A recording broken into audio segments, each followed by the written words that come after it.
The Woman in White by Wilkie Collins. First Epoch, Part 11. Not a word more was said on either side as we walked back to the house.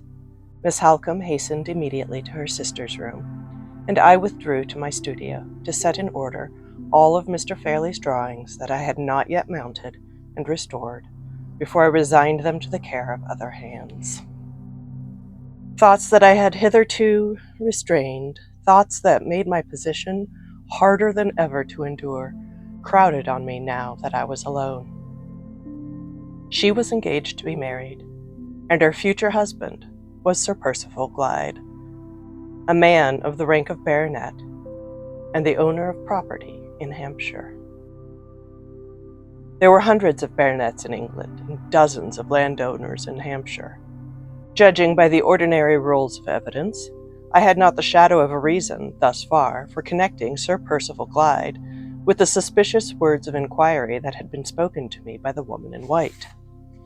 And yet, I did connect him with them. Was it because he had now become associated in my mind with Miss Fairley?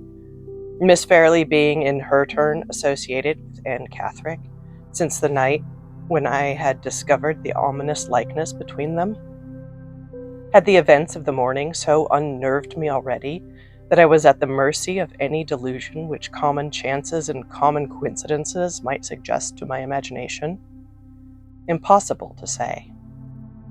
I could only feel that what had passed between Miss Halcombe and myself on our way from the summer house had affected me very strangely, not linked already to a chain of evidence which even my approaching departure from Cumberland would be powerless to snap asunder. The doubt whether we, any of us, saw the end as the end would really be, gathered more and more darkly over my mind. Poignant as it was, the sense of suffering caused by the miserable end of my brief, presumptuous love seemed to be blunted and deadened by the still stronger sense of something obscurely impending, something invisibly threatening, that time was holding over our heads.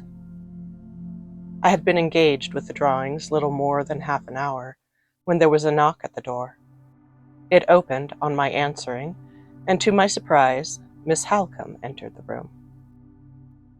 Her manner was angry and agitated. She caught up a chair for herself before I could give her one, and sat down in it, close at my side. "Mr. Hartright," she said, "I had hoped that all painful subjects of conversation were exhausted between us, for today at least, but it is not to be so. There is some underhand villainy at work to frighten my sister about her approaching marriage. You saw me send the gardener on to the house with a letter addressed in a strange handwriting to Miss Fairley?" "Certainly." "The letter is an anonymous letter, a vile attempt to injure Sir Percival Glyde in my sister's estimation. It has so agitated and alarmed her that I have had the greatest possible difficulty in composing her spirits sufficiently to allow me to leave her room and come here. I know this is a family matter on which I ought not to consult you, and in which you can feel no concern or interest. I beg your pardon, Miss Halcombe. I feel the strongest possible concern and interest in anything that affects Miss Fairley's happiness or yours." "I am glad to hear you say so. You are the only person in the house, or out of it, who can advise me. Mr. Fairley, in his state of health and with his horror of difficulties and mysteries of all kinds, is not to be thought of. The clergyman is a good, weak man who knows nothing out of the routine of his duties, and our neighbors are just the sort of comfortable jog-trot acquaintances whom one cannot disturb in times of trouble and danger. What I want to know is this: ought I at once to take such steps as I can to discover the writer of the letter, or ought I to wait and apply to Mr. Fairley's legal adviser tomorrow? It is a question, perhaps a very important one, of gaining or losing a day. Tell me what you think, Mr. Hartright. If necessity had not already obliged me to take you into my confidence under very delicate circumstances, even my helpless situation would perhaps be no excuse for me. But as things are, I cannot surely be wrong, after all that has passed between us, in forgetting that you are a friend of only 3 months' standing. She gave me the letter. It began abruptly, without any preliminary form of address, as follows. Do you believe in dreams? I hope for your own sake that you do. See what Scripture says about dreams and their fulfillment. And take the warning I send you before it is too late. Last night I dreamed about you, Miss Fairley. I dreamed that I was standing inside the communion rails of a church, I on one side of the altar table, and the clergyman with his surplice and his prayer book on the other.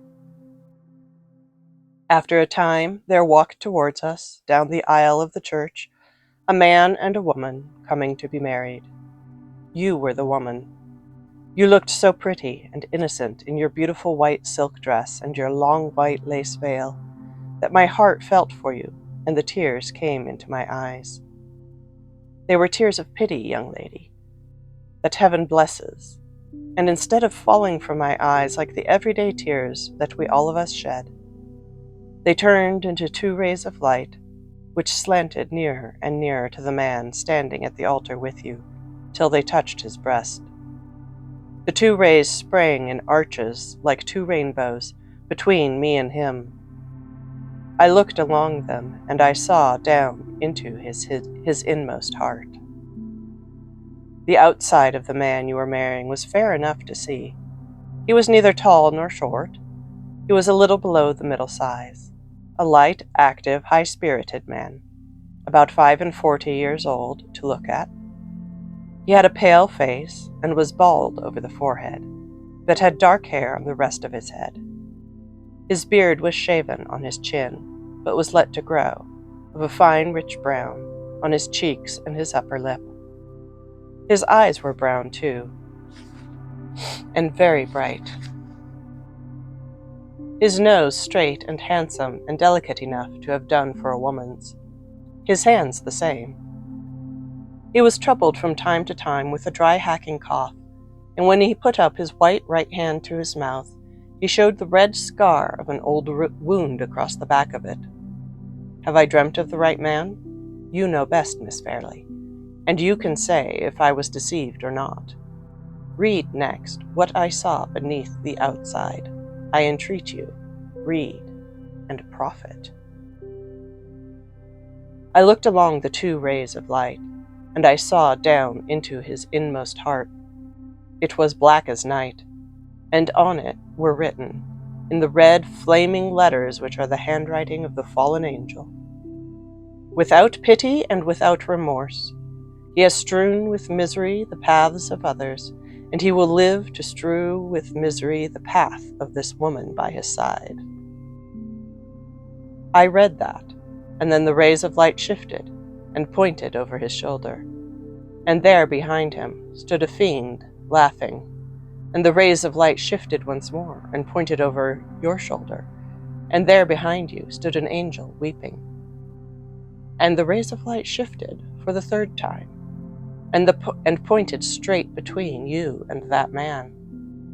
They widened and widened, thrusting you both asunder, one from the other, and the clergyman looked for the marriage service in vain. It was gone out of the book, and he shut up the leaves and put it from him in despair. And I woke with my eyes full of tears and my heart beating, for I believe in dreams. Believe too, Miss Fairley. I beg of you, for your own sake, believe as I do. Joseph and Daniel and others in Scripture believed in dreams. Inquire into the past life of that man with the scar on his hand before you say the words that make you his miserable wife. I don't give you this warning on my account, but on yours. I have an interest in your well-being that will live as long as I draw breath. Your mother's daughter has a tender place in my heart, for your mother was my first, my best, my only friend. There the extraordinary letter ended, without signature of any sort. The handwriting afforded no prospect of a clue.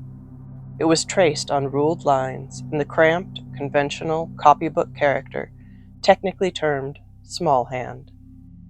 It was feeble and faint and defaced by blots, but had otherwise nothing to distinguish it. "That is not an illiterate letter," said Miss Halcombe, "and, at the same time, it is surely too incoherent to be the letter of an educated person in the higher ranks of life. The reference to the bridal dress and veil, and other little expressions, seem to point to it as the production of some woman. What do you think, Mr. Hartwright?" "I think so, too. It seems to me to be not only the letter of a woman, but a woman whose mind must be—" "Deranged," suggested Miss Halcombe. It struck me in that light, too. I did not answer. While I was speaking, my eyes rested on the last sentence of the letter. "Your mother's daughter has a tender place in my heart, for your mother was my first, my best, my only friend." Those words, and the doubt which had just escaped me as to the sanity of the writer of the letter, acting together on my mind, suggested an idea, which I was literally afraid to express openly, or even to encourage secretly. I began to doubt whether my own faculties were not in danger of losing their balance. It seemed almost like a monomania to be tracing back everything strange that happened, everything unexpected that was said, always to the same hidden source and the same sinister influence. I resolved this time, in defense of my own courage and my own sense, to come to no decision that plain fact did not warrant, and to turn my back resolutely on everything that tempted me in the shape of surmise. "If we have any chance of tracing the person who has written this," I said, returning the letter to Miss Halcombe, "there can be no harm in seizing our opportunity the moment it offers. I think we ought to speak to the gardener again about the elderly woman who gave him the letter, and then to continue our inquiries in the village. But first let me ask a question. You mentioned just now the alternative of consulting Mr. Fairley's legal adviser tomorrow. Is there no possibility of communicating with him earlier? Why not today?" "I can only explain," replied Miss Halcombe, "by entering into certain particulars connected with my sister's marriage engagement, which I did not think it necessary or desirable to mention to you this morning. One of Sir Percival Glyde's objects in coming here on Monday is to fix the period of his marriage, which has hitherto been left quite unsettled. He is anxious that the event should take place before the end of the year." "Then does Miss Fairley know of that wish?" I asked eagerly. "She has no suspicion of it, and after what has happened, I shall not take the responsibility upon myself of enlightening her. Sir Percival has only mentioned his views to Mr. Fairley, who has told me himself that he is ready and anxious, as Laura's guardian, to forward them. He has written to London, to the family solicitor, Mr. Gilmore. Mr. Gilmore happens to be away in Glasgow on business, and he has replied by proposing to stop at Limmeridge House on his way back to town. He will arrive tomorrow, and will stay with us a few days, so as to allow Sir Percival time to plead his own cause.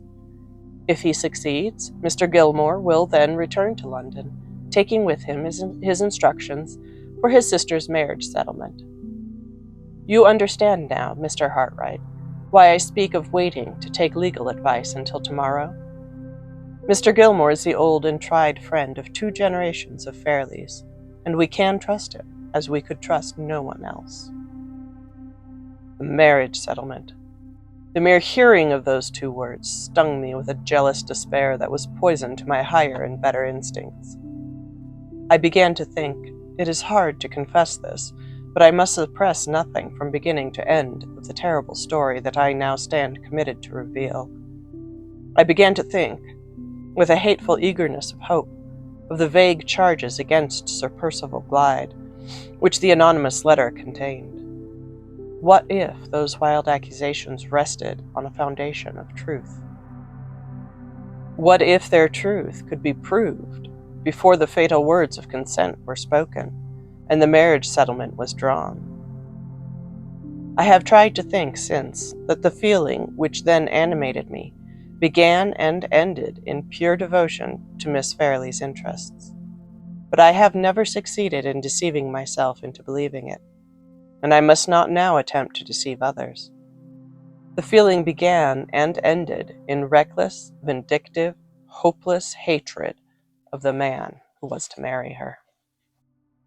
If we are to find out anything, I said, speaking under the new influence which was now directing me, we had better not let another minute slip by us unemployed. I can only suggest once more the propriety of questioning the gardener a second time, and of inquiring in the village immediately afterwards. I think I may be of help to you in both cases, said Miss Halcombe, rising. Let us go, Mr. Hartright, at once, and do the best we can together. I had the door in my hand to open it for her, but I stopped, on a sudden, to ask an important question before we set forth. One of the paragraphs of the anonymous letter, I said, contains some sentences of minute personal description.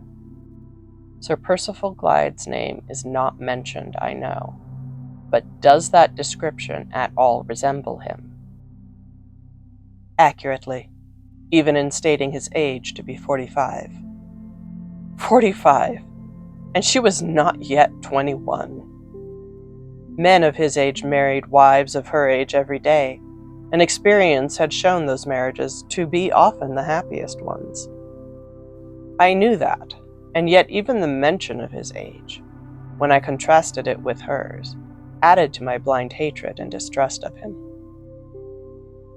Accurately, Miss Halcombe continued, even to the scar on his right hand, which is the scar of a wound that he received years since when he was traveling in Italy.